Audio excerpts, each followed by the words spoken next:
Terrence Foley embraced life. He spoke 6 languages, even taught himself Arabic. He played more than 15 musical instruments and earned his Ph.D. in his 60s. So when Terrence was diagnosed with kidney cancer in 2000, he was determined to beat it. His wife, Amanda Bennett, says they never gave much thought to how much it would cost. They had health care coverage. That first operation to remove his kidney, you say, cost about $25,000. This was just the beginning. Right, it was just the beginning. Did you see bills along the way, or? It's not like you're shopping for a car. You don't go in and say to the hospital, I'm about to buy this kidney surgery, how much is it going to cost me? But Terrence's fight wasn't finished.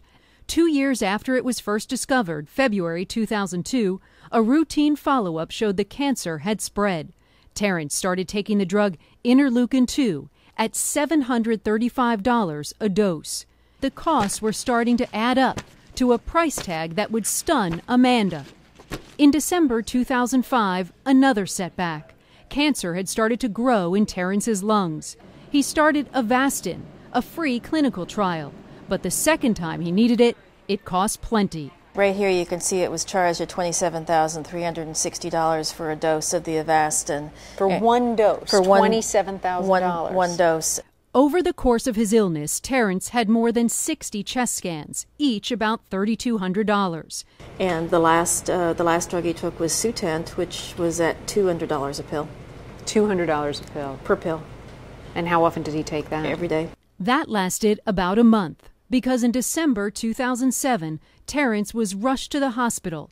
The cancer was in his brain. For the 4 days doctors worked to save him, they billed more than $43,000.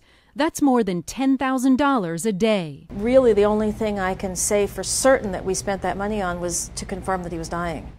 On December 14th, 7 years after his diagnosis, Terrence Foley passed away, with Amanda holding his hand. Today, years later, she is still blown away by how much it cost to try and save her husband. The total, $618,000. Did he ever say to you, "Save me at any cost"? I think he would have been absolutely horrified at how much it cost. I think he would have immediately thought, you could vaccinate 600,000 people in Africa for this. Amanda paid just $10,000 out of pocket thanks to health insurance, but to have her husband for another day, she'd pay anything. I absolutely would do it all over again.